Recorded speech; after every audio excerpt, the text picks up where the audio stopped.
Welcome to Social Media Talks podcasts, brought to you by compassmedia.ie. Hello and welcome to Social Media Talks podcasts, brought to you by compassmedia.ie. I'm your host, Alan Hennessy, and this is the podcast to help business owners understand social media marketing. And we are looking forward to today's show. We have Ted Rubins. And Ted is a social media strategist and evangelist and the acting CMO of Brand Innovators and the co-founder of Prevailing Paths. He is also an author of the book Return on Relationships, and he is the most followed CMO on Twitter according to Social Media Marketing, and ranked number 13 on Forbes' top 50 list of social media power influencers. So we're going to transition straight over to the interview and have a chat with Ted. Hi Ted, how are you today? Good to see you. Hey Alan, so I'm really happy to be here. You know, I get interviewed on a lot of these things, but to me, it's always special and best when it's with someone who's a friend. And it's for me, when you and I met over in Ireland, one of the 3 times, actually, I think it was the first time I spoke there last year, of 3 times I was there, I think we had an immediate kinship, and I'm really happy to be here with you. Yeah, and it's brilliant to have you on the show. Delighted to have you on. Well, as I understand it, we're here to talk about return on relationship. We are, and indeed. A big part of that is the people you meet around the world, how you stay connected, looking them in the eye digitally. And I was fortunate on my first trip, along with meeting you, of meeting an interesting lad by the name of Sean Nolan. And this guy was just kind of hanging around the outskirts, tapping me on the shoulder. Next thing I know, he's hugging me, sharing Guinness with me, buying me Irish whiskey, and we became fast friends. So the next 2 times I was there, we spent some special time together. My last time in November, he took me on the tour of the country. And I really got to see a lot more of Ireland than just Dublin. And because of that, Dublin before that had become my favorite city in the world.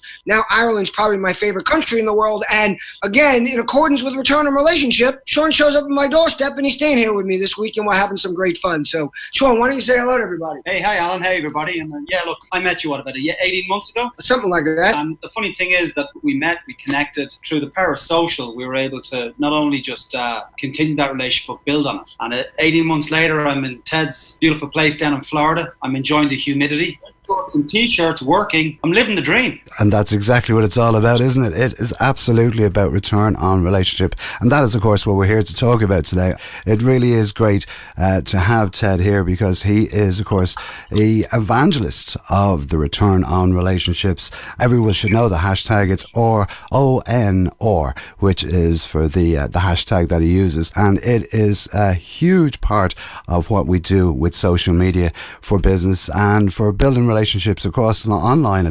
So Ted, I just want to know, I suppose the first question I would ask is why do you champion return on relationships so much? Well, Alan, the way it's happened is I've always been a relationship guy. I used to call myself a networker because my whole life, wherever I went, I met people and I added them to my life, and I kept connecting with them even when I left companies, even before the power of social media, which has made it so much easier. But what I didn't realize what I was truly doing was I was building communities, because all my friends know each other. I introduce people from all different walks of life. I bring them together. They're in different groups. We have different circles of friendship. And I realized that it was more than just networking.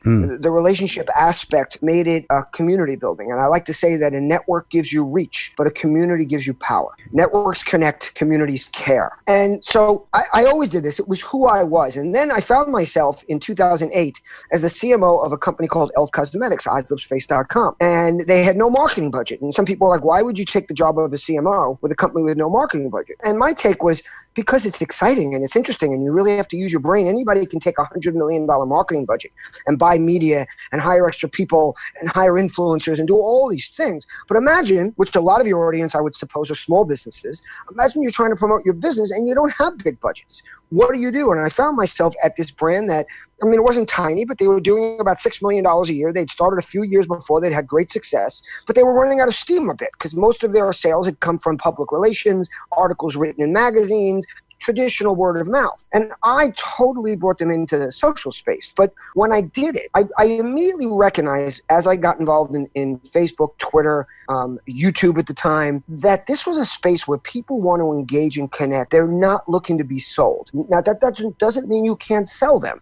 But if that's all you're doing, then you're taking this powerful connection medium and you're turning it into nothing more than just another advertising platform. So you're not really changing what you've done in the past, other than maybe some better targeting or like Facebook does, some better contextual connection. So I was at once I was growing their company in sales. I was building a huge social following, but I wasn't allowing our team to sell the way we did via email, via the web, via traditional digital ads in the same way. I wanted to build a connection. I was very protective of my group. Now, even in one of the beauties of this is a small company. There was no legal team, and they basically let me do anything I wanted as long as they didn't have to write a check or a big check for it. Obviously, they have to pay for the manpower. So, of course, like any company, the owners were like, okay, so when can we sell here? And what's the ROI? And I can't say I was totally prepared for this, because for a while I was holding them off, but I had to come up with a philosophy, a concept that they would understand. And I kind of knew what it was inside me, but I hadn't come up with wording for it. And I'm sitting in their office one day, and we have this weekly meeting, and they're like, okay, Ted, enough is enough. We need to see some ROI. And I looked at them and I said, guys, I understand where you're coming from. And I'm totally all about, I mean, obviously, if we don't have return on investment, I'm not going to have a job. I said, but this is more about return on relationship. And it was really, I'd been ruminating this idea in my head, but it was the first time I vocalized it to somebody sitting in front of me. And here I have these two father-son, hard-nosed guys. They have their business. And they just stopped. I expected them to say, "What is this nonsense? What's the Irish term for one of these things? I don't know." One of my friends called Sean a tosser, and they looked at me and they just stopped and they started rubbing their heads and they're thinking, they're like, return on relationship. Now I was very fortunate. The meeting was almost over and they said, "Okay, Ted, we have somebody else waiting for us, but we want to get together again before the end of the week and hear a little bit more about this return on relationship." So I bolted out of the office and I did what I still do to this very day, and this was back in 2008. I went to Twitter. At the time, I had what people considered a fair amount of followers. It was 2,000. I have a few more than that now. Ever so slightly. I sent out a tweet that said, it's not just about return on investment. It's about return on relationship. And within 5 minutes, even at that limited time of my reach, I got 20 retweets and I got outreach from people saying, wow. And I realized I was onto something. So I continue to do what I do. I start posting and I look to see the feedback I get from people. Because, we have great thought process ourselves, but if we just think ourselves in a bubble, we're not understanding how people are perceiving what we're saying. And it's not what you're saying. I like to say a brand is what a business does. A reputation is what people remember and share. It's the way people perceive you, not the way you perceive yourself. So I just started thinking about this and I started writing about it and people jumped onto it right away. And little by little, I started building something around it. And then people reached out to me and said, "Oh, Ted, you've got to really develop this. You've got to stop writing blog posts about it." And little by little, it came to life. And when I met back with them, I explained to them that, people like to say, what's the ROI of social media? And my answer, what I asked them back when they asked that is I asked them, what's the ROI of trust and what's the ROI of loyalty? Yeah, totally. And any senior executive, they might not get the word advocacy or shares or retweets or any of this nonsense. But when you talk to them about trust and loyalty, they understand that's the brass ring in any business. Because what does trust and loyalty lead to? It leads to a long-term business relationship. So it adds to a longer lifetime value of the customer. It adds to a larger average order value, and it adds to a more frequent purchases because people feel comfortable with you. They're loyal to you. Instead of going somewhere else, they come back to you. Yeah. So that's where this all developed from. And for me, I knew, and again, my second book is called How to Look People in the Eye Digitally, because when I first wrote about that, people understood it. It was part of return on relationship. They understood it meant connecting the way you and I connected when we met in Ireland, but being able to do it via these platforms. And it is so true. And as we said, when we met in Ireland, I had followed you for quite a while and I had just loved the whole concept of the return on relationship. And when I met you, you embraced it as much as anything else. It wasn't a case of saying, okay, right, I'm here to do a conference or whatever, but you actually stopped. You said, yeah, sure, let's have a chat. And we ended up having a great talk.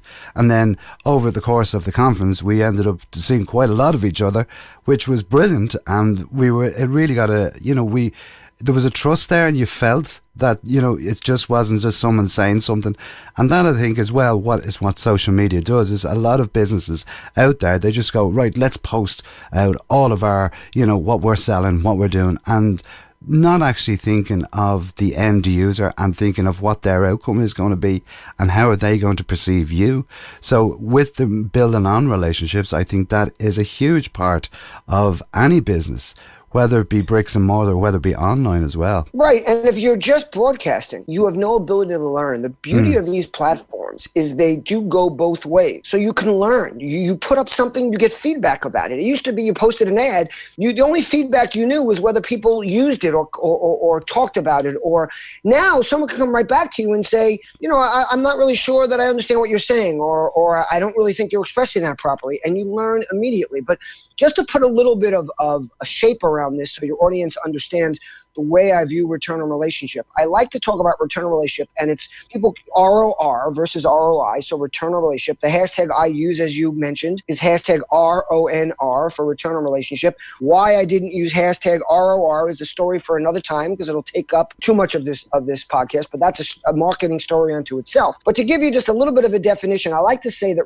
return on relationship, simply put, is the value that is accrued by a person or a brand due to nurturing a relationship. ROI is simple dollars and cents, whereas ROR is the value, both perceived and real, that will accrue over time through connection, loyalty, recommendations, and sharing. And it's used to define and educate companies, brands, and people, let's not leave the people part out of this, about the importance of creating authentic connection, interaction, and engagement. Yeah. It's and it is, and and by doing that, of course, as well, you're able to start measuring what it is that people are looking for and understanding them. And it's an education in itself from doing this, from talking to these, from interacting and commenting and whatever it may be, whatever way or whatever form of your return on relationship is. It's imperative that you learn from it, and you take your business as well, and you take that to your next level with your business, I suppose. 100%. There was an interesting panel. God, it's funny. The years are coming together here, but I believe this was probably 2011, so about 6 years ago. And on the panel was Gary Vaynerchuk, Chris Brogan, and Jeffrey. Oh my God, from Kodak. I can't believe his name is dropping out of my head right now. But he was the CMO of Kodak at the time. He was a bit of a social celebrity. He was a large company CMO that was championing social media in the early days. And somebody from the audience asked a question because, at the time, Gary was very involved in Twitter. That was his primary platform. And someone said, "Hey, Gary, I hear a lot of talk. Twitter's having issues. What would happen if Twitter disappeared?" And he gave, the words came out of my mouth. And it's things I had said before. And he said exactly what I thought was the perfect answer. He said, "It doesn't make a difference. It's not about the platform. It's about the relationships you're building on the platform." And he said, and I know that, and back then, remember, he was well known, but not nearly as well known as he is now. And he said, "I'm building a brand here, and no matter what platform I'm on, people will come there. If you build a relationship, if you add value, if you do something that people appreciate, it won't matter what platform it's on. They'll find you wherever people end up migrating to." And by the way, it's Jeffrey Hazlett, who was from Kodak. Yeah, I didn't like to interrupt you, but yeah, no, and I totally agree with it. And you need, I suppose, should you be proficient in digital to keep this going and to be able to do what we're saying, what we're talking about here? No, absolutely. Like I said, the beauty here is this is the age of influence, where anybody can build a brand, affect change, make a difference 24/7 without ever leaving their bedroom. Now, I'm not advocating not leaving your bedroom, but the point is there was a time where doing these things as a second job or in your spare time were very difficult, or if you were unemployed, you had to spend money, go to a local networking event, get there, find the time, possibly buy a drink, possibly pay for dinner. Now you can sit at home anytime, in the morning when you wake up, late at night when you get home, while you're working, while you're on the train, and you can be building relationships and engaging with people and getting people to know who you are. I get calls every day. I have one after this with a guy that I met in the lobby of a hotel at an event that I stopped by at as a favor to the organizers because I had spoken at it a couple of years before. And apparently he follows me on social media, and he saw me on my phone calling a Lyft at the front of the hotel, and he came over to say hello, and we struck up a relationship and a friendship, and since then we've been communicating. And he reached out to me the other day saying, I do a great job building a brand for my company, Ingram Micro. He goes, but I really haven't had any success doing it for myself. How do I do that? Could we have a quick conversation? And by the way, I love when someone says it like that. They don't get on the phone and ask me to pick my brain or send me. Don't ever use that expression, pick your brain. Don't ever ask somebody, can I pick your brain? It sounds disgusting. And it's also very often related to doing something for nothing. Instead, say to somebody, hey, I really admire you. Is there something you could help me or talk about with? Or, hey, I'd love to exchange notes. Or is there anything I can do for you? I'd love if we could have a conversation. There's so many ways to phrase it that are, and this guy phrased it exactly the right way. He just said, hey, I really appreciate all you write and all you do, and I follow you all the time. Do you think you could spare a few minutes for a conversation? So we're going to jump on a call after this just to talk about some of the things he could be doing to build his personal brand, because he's recognizing, like I tell people all the time, so many people don't get on LinkedIn, don't start publishing content, don't start reaching out to anybody until they lose their jobs. You ever notice that? Yeah, all of a sudden, somebody you haven't spoken to in forever reaches out, and I know immediately, he's out of work. I immediately go to LinkedIn to see if he's still at his company, because people wait until they need something before they do something. I like to say, do for others without expectation of anything directly in return, because again, that will build your brand and your reputation. So when you do need something, people will just be open and apt to help you. And there is a lot of ROI in that, because you know the expression, what goes around comes around. Pay it forward. All these things are real. The reason people write about them and make movies about them is because these things actually do enhance your life. And that's very true. And it's as I always say, like when we look at social media and we look at everything that's evolved and around, that's happened in the last, I suppose, 5-10 years, in the way that social media has built up relationships. Like I know when we went to that conference, I walked in and I was saying, all right, well, I'll just go and I'll see the speakers, and I might meet someone I know. And I ended up finding there was hundreds. There was a huge gang of us who we just said, oh, you're such and such from Twitter. Oh, and I've seen you on Facebook. You know what I mean? And it was a great way of us cementing relationships as well, where we took it, we didn't keep it online. We started it online, but we brought it offline, and we were able to interact with the people there and then in front of us. And then you have the ability to continue it online. I mean, It used to be, I'd come to Ireland, I'd meet Alan. We'd not speak after that. Maybe you'd call me on the phone here or there. And then the next time I see Alan, I have no idea what's happened in his life. Yeah. Now we're connected periodically. You'll like something. I'll look at something you did. There's a million ways to get people's attention, even if you don't think they're doing it anyway. And then when we get together, there's so much more that adds to it. Like sometimes people say, oh, social media is making people not meet people face to face. And I say that's nonsense. To me, it enhances every meeting I have. Totally agree. Because I've known so much more in between. I don't have to be brought up to speed on the last 4 years. I can say, oh my God, like I love when your daughter went to nursery school for the first time. That was those photos were great. And very often you don't even know that person saw those photos, because number one, you might not notice even if I did like it, but number two is I might not have liked it. I might have just scrolled past it. It's not just about people clicking the buttons, but then I know, and like it happens to me all the time. And I used to say this, that most people on social participate vicariously, means they watch other conversations and they never click a button. They never click like, but they know. I bumped into not just everyday people. I bumped into CEOs of Fortune 500 companies who will look at me and go, and by the way, they're not my friend on Facebook. They've never liked a post. I've never engaged with them on social, but they see me at an event and they go, oh, dude. And they'll pound their chest and go, that's that surfing trip you took with your 16-year-old daughter. Wow. Like, I get that. Like, I feel that. And if you don't understand the way this works in your head, you might go, oh my God, how did you see that? Because so many more people are seeing than you know are seeing. And this goes for individuals and brands. Yeah. And that's the beauty of this, is that this communication, this connection is available 24/7 to many people you don't even know are looking. Yeah, totally agree. So like I could sit here and I could talk to you all day about this, and we could go on for hours here, but we're coming to the end of our podcast today. So I just want to ask you, what is maybe either your top tips or your top tip for return on relationship when it comes to, for the small businesses out there that are trying to get their message out there and trying to get that return on relationship? My top tip is what I said a little bit earlier. Do for others without expectation of anything directly in return.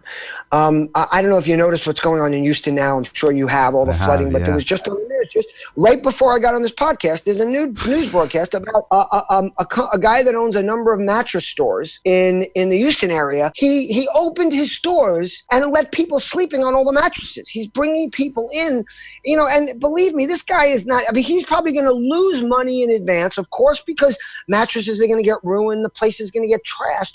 But what first of all, he's doing for others. Believe me, he's not doing the math, figuring out how many mattresses he's going to sell. But I guarantee you, this guy's business will more than flourish because he stepped up and did for others. But in a smaller way, because God forbid, we don't want to be in those kind of disasters to build our brand. Reach out to people. Serendipitously share someone's content. Look at the people. Most businesses never do this. Go and see who follows you or your business. Don't wait for them to come to your page. Go to their page. Like some of their content. Share something that they shared. Say, hey, we love, we're a local business. We love local people. Here's Alan Hennessy doing this, or here's Sean Nolan doing that. That is my number one tip. Beyond that, things that are a little bit more complicated, try to build content that helps people, and not just about what you're selling. Yes, if you sell air filters or air conditioners, it's great to publish content about what are the best things to find, how do they work in different environments, what the cost levels are, things like that. But also put things about lifestyle, about feeling healthier, about things people want to see and share. Make yourself as human as possible, because that will make your business as human as possible. Brilliant. That's absolutely brilliant. And Ted, how can people find you on social media? I know we could probably write a book on how you find your book. Where really is the best way to, I suppose, follow you? You're on. Well, it's really easy to follow me. I'm at Ted Rubin everywhere. TEDRUBIN. At Ted Rubin on Twitter. At Ted Rubin on Instagram. Ted Rubin on Facebook. Ted Rubin on just about every platform. My YouTube channel is the only one that's different. It's Ted Rubin USA. But really, do it simply. Just go to Google and Google Ted Rubin. The first 10 pages are me, basically. Brilliant. Well, thanks. And once again, I really do appreciate you coming on our social media podcast. It's a pleasure always to talk to you, and we wish you all the best. And you need to go off and enjoy yourself now and have a little bit. I suppose you might be going out with Sean maybe later on. Well, that might happen. We made sure to stock up on some Guinness and some. I brought some Teeling Irish whiskey, and Sean brought me a great bottle from Ireland. So we're going to have some fun. We're going to get some sun. We're going to get some fresh air. But I will also leave your audience with the fact that reach out to me anytime. My email address is tedrubin@gmail.com, and my phone number is 516-270-5511. I'm looking forward. Thanks very much, Ted. And it was a pleasure as always. Thank you for joining us today. My pleasure.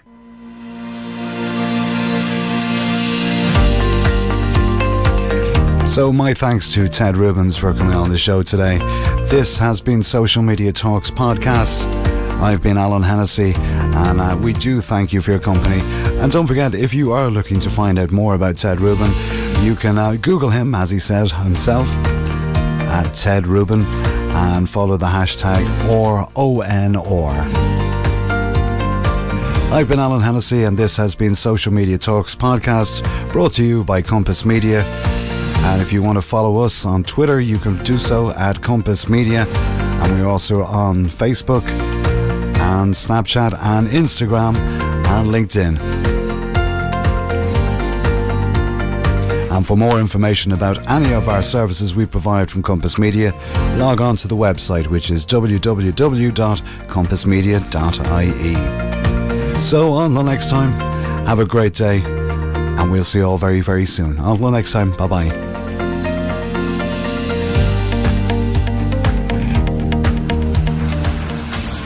Social Media Talks Podcast is a production from compassmedia.ie.